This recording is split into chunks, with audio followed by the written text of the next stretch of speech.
டக்குன்னு சமைக்கிறதுக்கு ரொம்ப கஷ்டப்படுவாங்க. அவங்களாம் வந்துட்டு டக்குன்னு செய்கிற மாதிரி தக்காளி தொக்கு ஈஸியாக சொல்லித்தரேன். எப்படின்னு பாருங்க. தக்காளி தொக்குக்கு தேவையானது வந்துட்டு தக்காளி, வெங்காயம். இது எப்படி அளவுனா, இப்போ 2 வெங்காயம் எடுக்க, இப்போ ஒரு ஆள்னா 2 வெங்காயம், 2 வெங்காயம் எடுக்கிறீங்கன்னா அதுக்கு 3 தக்காளி, 4 தக்காளி. சின்ன தக்காளியாக இருந்தால் 4 தக்காளி, பெரிய தக்காளியாக இருந்தால் 3 தக்காளி பழம். அப்புறம் கருவேப்பிலை, சிம்பிள் தான்.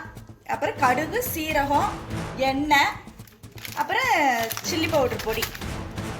இது வந்து முட்டை ஆம்லேட்டுக்கு நான் வந்து சிறுபருப்பு போட்டு சொன்னேன்ல, அந்த கீரை வந்து கூட்டு வைக்கிறேன் நான். சிறுபருப்பு வெந்திருக்கு. பருப்பு, சிறுபருப்பு, தக்காளி, மஞ்சத்தூள், எண்ணெய், சீரகம்லாம் போட்டு நல்லா பருப்பு நல்லா வெந்துருச்சு. கீரை நல்லா அரிஞ்சு வச்சுருக்கேன். இப்போ அந்த கீரையை நம்ம போட்டுடலாம். இங்கே சைடில் வந்து தக்காளி கூட்டுக்கு வந்துட்டு பாத்திரம் வச்சு எண்ணெய் ஊற்றி வச்சுருக்கேன். இதில் போட்டோம்னா அப்புறம் கீரை வெந்துட்டு கிடக்கும். அப்புறம் முட்டை ஆம்லேட்டு போட்டு தேவையான உப்பு போட்டு கீரை நல்லா வேகட்டும். வெந்ததுக்கப்புறம் அப்புறம் தாளிச்சு கொட்டி இறக்கிற வேண்டியதான். இந்த வாரம் கீரை வாரமா? கீரை நமக்கு பக்கத்துலேயே சீப்பாக இருக்குது, ஃப்ரெஷ்ஷாகவும் இருக்குது. அதனால் செய்வோம். நேற்று அவசரமாக செஞ்சோம். இது பருப்பு போட்டு கூட்டி வச்சோம்னா சூப்பராக இருக்கும். பசங்களும் சாப்பிடுவாங்க. பொரியல் பண்ணால் அவங்க சாப்பிட மாட்டாங்க. வெள்ளிக்கிழமை வேற இல்லைன்னா முட்டை ஊற்றி வச்சுருந்தா, அதனால தேங்காய் பூ போட்டு வச்சதுனால நம்ம தானே சாப்பிட்டோம், தம்பிங்க சாப்பிடல. அதனால அவங்களுக்காக பருப்பு போட்டு வச்சா விரும்பி சாப்பிடுவாங்க.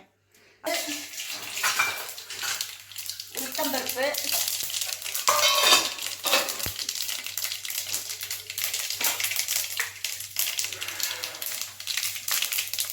வெங்காயம்,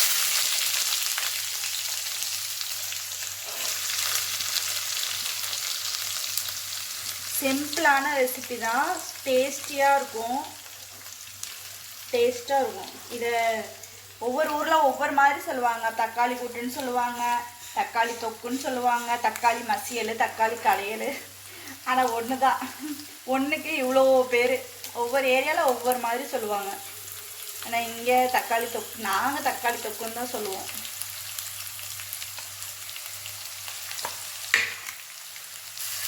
கருவேப்பிலை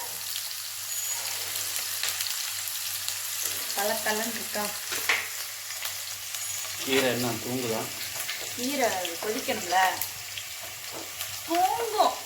தூங்க மாட்டாம என்னாச்சு?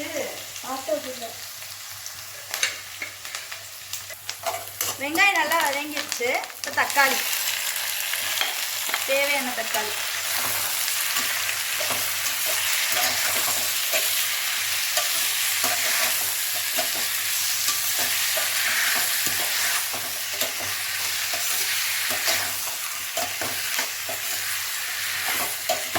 தக்காளிக்கு தேவையான உப்பு.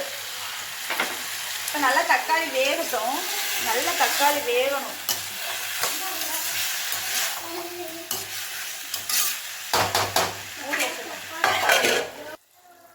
தக்காளி நல்லா இந்த அளவுக்கு நல்லா கொத்தி விடணும்.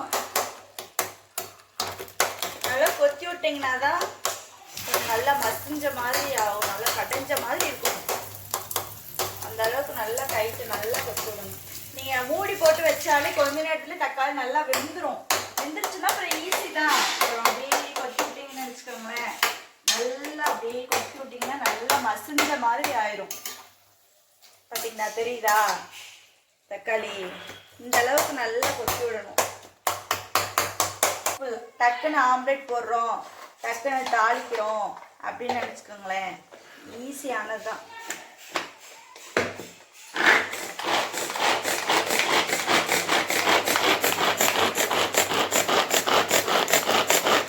சும்மா 10 டைம் செஞ்சோம்னாலே ரெடியாக இருக்கும். கத்தி நல்லா சார்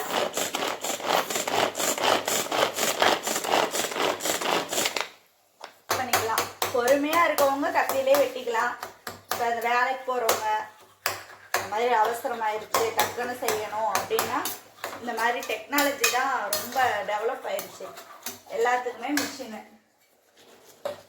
கீரை நல்லா வெந்துருச்சு. இப்போ தாளிச்சு கொட்டி இறக்கிட்டோம்னா கீரை ரெடி. தாளிக்கிறதுக்கு சின்ன வெங்காயம் தான் கட் பண்ணி வச்சிருக்கேன். அதில் வந்துட்டு இந்த சிக்கன் சில்லி பவுடர் போட்டால் நல்லா கலர்ஃபுல்லாக இருக்கும், டேஸ்ட்டாக இருக்கும் அப்படின்ற மாதிரி இருக்கும்ல, அந்த மாதிரி பவுடர் வாங்கிக்கோங்க. ஒவ்வொரு ஏரியாவில் ஒவ்வொரு பிராண்டு, ஒவ்வொரு ஊருக்கு தகுந்த மாதிரி ஒவ்வொரு இது நல்லாயிருக்கும். எங்கள் ஏரியாவில் இந்த பவுடர் நல்லாயிருக்கும், அதனால் இதுதான் சில்லி பவுடர் தான் யூஸ் பண்ணுவேன் நான். செம்மையாக இருக்கும் சில்லி பவுட்ரு. அப்புறம் வீட்டு மசாலா தூள் காரத்துக்கு தகுந்த மாதிரி சேர்த்துக்காங்க. கலர்ஃபுல்லாகவும் இருக்கும், சூப்பராக இருக்கும். தெரியுதா உங்களுக்கே? நல்லா ரெட்டிஷ் ஆயிரும். வீட்டு மசாலா தூள்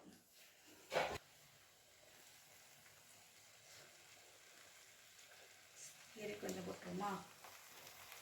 கொஞ்சம் நல்லா கொதிக்க வச்சு ஆஃப் பண்ணிட்டோம்னா தக்காளி தொக்கு ரெடி.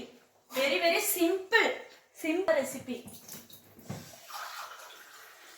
தொக்குக்கு தேவையான தண்ணி ஊற்றி கொதிக்க வச்சிட்டோம்னா மிளகாப்பொடி ஸ்மெல்லு போயிடுச்சுன்னா தக்காளி தொக்கு ரெடி.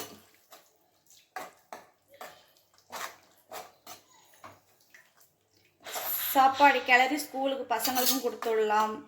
அவசரம் லேட்டாக எழுந்திரிச்சிட்டேன் அப்படின்னா சிம்பிளாக டக்குன்னு செய்யலாம். இப்போ எங்கேயோ போயிட்டு வரோம், டைம் ஆயிடுச்சு, சமைச்சு அவசரமாக சமைச்சு சாப்பிட்ணும் அப்படின்னு இதுலையே முட்டை ஊற்றி சாப்பிட்டோம்னா இன்னும் வேறு லெவலில் இருக்கும். இட்லிக்கு, தோசைக்கு, சப்பாத்திக்கு இதெல்லாம் செம்மையாக இருக்கும். அது ஒரு நாளைக்கு நான் செஞ்சு காமிக்கிறேன். பார்த்தீங்களா வெங்காயம் எப்படி ரெடி ஆயிடுச்சுன்னு? கட் பண்ணால் கூட இப்படி பொடி பொடியாக கட் பண்ண முடியாது. ஆம்லேட் போடுறதுலாம் இது ரொம்ப யூஸ்ஃபுல்லாக இருக்கும்.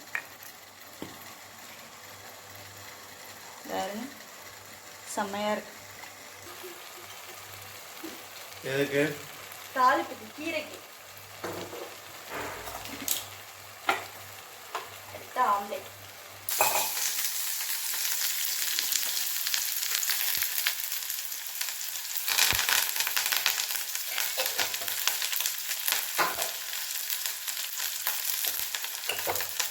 பல்ல இடிச்சு போட்டுருங்க.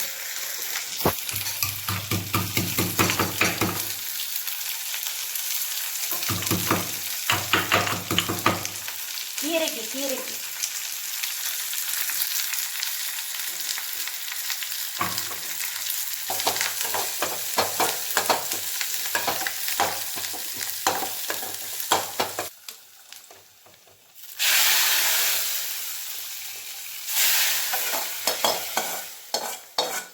கீரை ரெடி. கீரையே சிம்பிள் தான். நல்லா கொஞ்சம் கொதிக்கட்டும். அடுத்து ஆம்லேட்.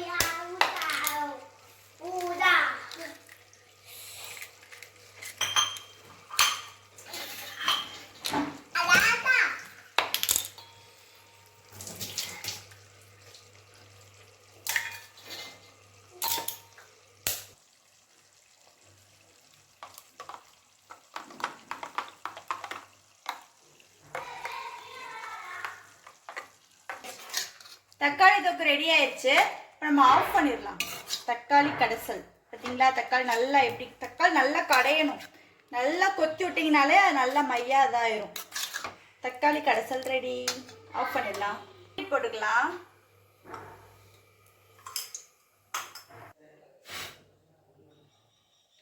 டக்குன்னு இதில் போட்டுக்கலாம் 4 இது. அதுக்காக தான் 4 முட்டையை உடச்சி ஊற்றினோம்னா இதில் வந்துட்டு ஆம்லேட் போட்டுக்கலாம் அப்படின்வாங்க. இப்போ பெரியவங்க தான். ஓகே,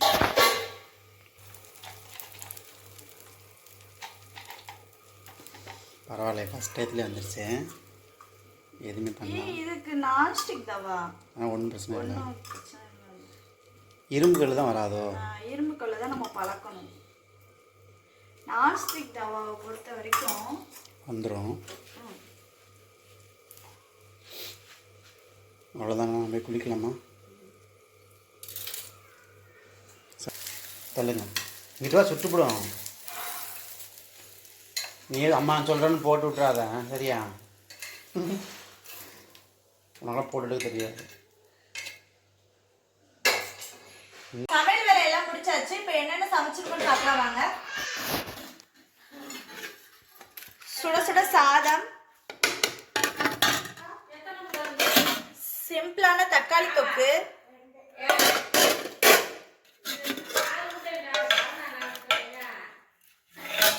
சுக்குடி கீரை சிறுபருப்பு போட்டு கூட்டு, அப்புறம் முட்டை ஆம்லேட், மினி ஆம்லேட். நாங்க போற வீடியோ உங்களுக்கு பிடிச்சிருந்துச்சுன்னா லைக் பண்ணுங்க, ஷேர் பண்ணுங்க, கமெண்ட் பண்ணுங்க, சப்ஸ்கிரைப் பண்ணிட்டு பாருங்க. பாய்.